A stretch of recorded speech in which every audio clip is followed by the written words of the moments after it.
Hey y'all, I just wanted to give you a little rundown of this forge I finished building, or I'm close to finished building. Um, let you see all the different parts of it, and kind of explain real quick just why I did some of the things that I have done while I was working on this. Let me give you a little close-up look of it here. So the main body of this thing is 12-inch pipe, and then I've got the interior diameter of the hole that I'm actually going to be using is about 8 inches. So it gives me a couple inches of insulation. I use a castable refractory. I don't even know what it is. It's just some stuff that my buddy Jerry gave me a long time ago, and just came in, like 30-pound sacks. But then after I cast it, I'll also put a layer of Satanite on top of that. You can see my burner there. I think the burner is 14 inches long. Just kind of built like how everybody else is building them, with a baffle on the inside.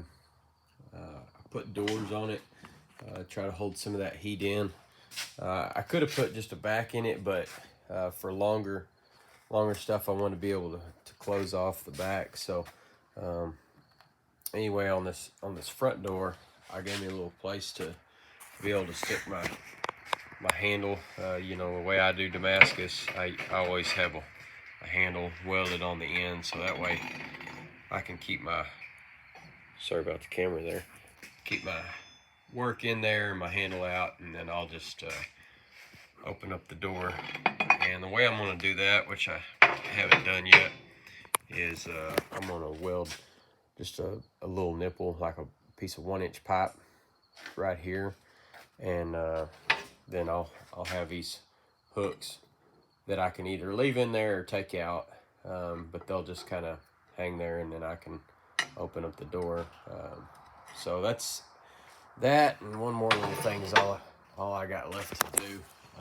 On the plumbing, that's 2-inch coming in.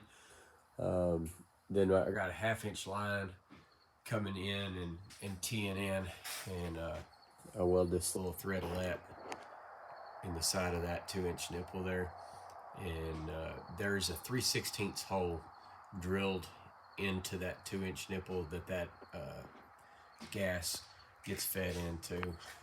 Then I've got a gate valve that I put right there. Originally I didn't have that, and on my old forge all I had was that 2-inch ball valve, and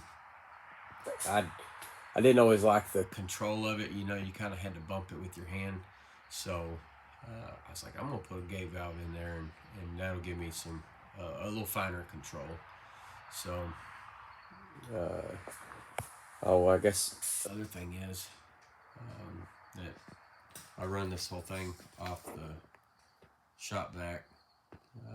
It worked real good for my last forge, gave me plenty of air, and I think it'll work great for this one. I've made that long 1/2-inch nipple like that just to get that valve away from the heat that was coming in. I didn't like, and I also raised it up mainly so I can walk under it, because the first time I didn't have that 12-inch nipple right there in the top of it. It just had that 6-inch, and I had to duck. And I was like, man, I'm gonna bump my head pretty good if I leave it like that. The whole thing, I believe that's 24 inches long. That looks about right. 22 or 24 inches long.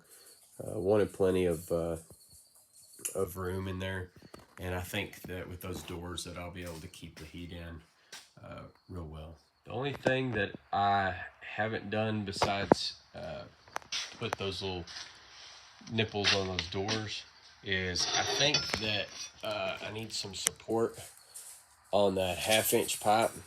So I think I'm gonna, well, there's my dog. I think I'm gonna weld like a piece of sucker rod off the side of this just to give some support. So I'm sure whenever this all gets hot and everything, I'm worried about maybe the pipe moving a little bit, or just starting to sag because of the way of the hose or something that I tie in there. So I've got that left to do, but we're gonna go ahead and fire it up and watch it run for a second.